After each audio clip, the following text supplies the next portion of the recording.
All right, so move on to the final segment. We're going to switch gears here to the world of wrestling. I'll be sharing my WWE Money in the Bank pay-per-view predictions. So this will be my Money in the Bank 2024 predictions.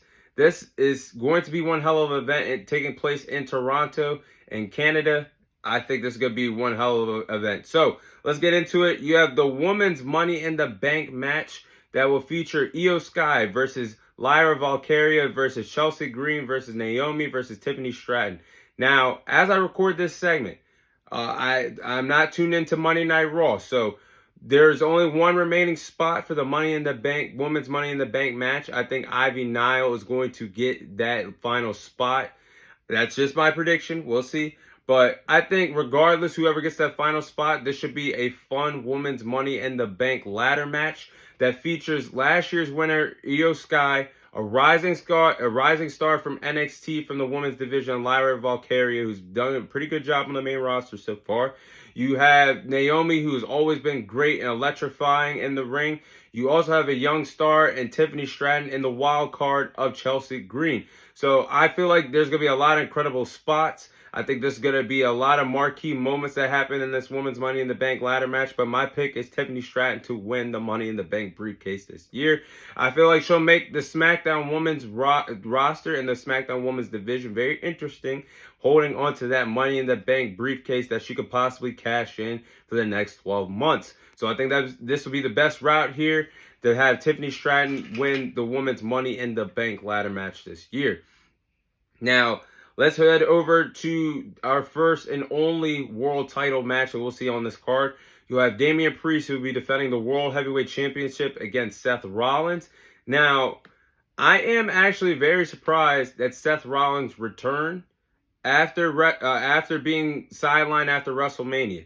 And his return to Monday Night Raw felt very welcoming, felt very great to watch, because his presence has been missed since he went away after WrestleMania, and after big names of The Rock and Roman Reigns and Rhea Ripley have been missing from television basically since WrestleMania. So it was great to see Seth Rollins return to Monday Night Raw a few weeks ago. I do like the storyline that's happening between Damian Priest and Seth Rollins. You have Damian Priest, who's conflicted of being a fighting world champion and doing things the right way with his guys and gals of the Judgment Day by his side. You have Seth Rollins, who wants to do everything he can to be world heavyweight champion once again. And I like the stakes here. If Damian Priest loses, he has to leave the Judgment Day. If Seth Rollins loses, he can no longer challenge for the world title as long as Damian Priest is world heavyweight champion. But I do believe that Damian Priest will retain the World Heavyweight Championship against Seth Rollins. I think it'll be a really good match with a lot of near falls. But I do believe that Triple H and WWE is very high on Damian Priest on his World Heavyweight Championship run thus far. The reason why he has not dropped the title to guys like Jey Uso or Drew McIntyre. And I think we're going to be in store for a fun match at SummerSlam between Damian Priest and Gunther for the World Heavyweight Championship. Now, next match, you have Sami Zayn versus Braun Breaker for the Intercontinental Championship. Now, WWE has really booked Braun Breaker like a beast to be the next big thing in WWE. I'm not going to say it, but he has the vibes of a Brock Lesnar when he was brought onto the main roster in 2002. I mean, he's been killing it since he's been moved up from NXT. The two-time NXT champion, former NXT Tag Team Champion, Dusty Cup Classic winner, in the tag team division as well. But Braun Breaker has looked good on Monday Night Raw and matchups against Ilya Dragunov and Sheamus and Ricochet. He's looked pretty good so far on Monday Night Raw, and he's killing it. This event, Money in the Bank, is taking place in Canada.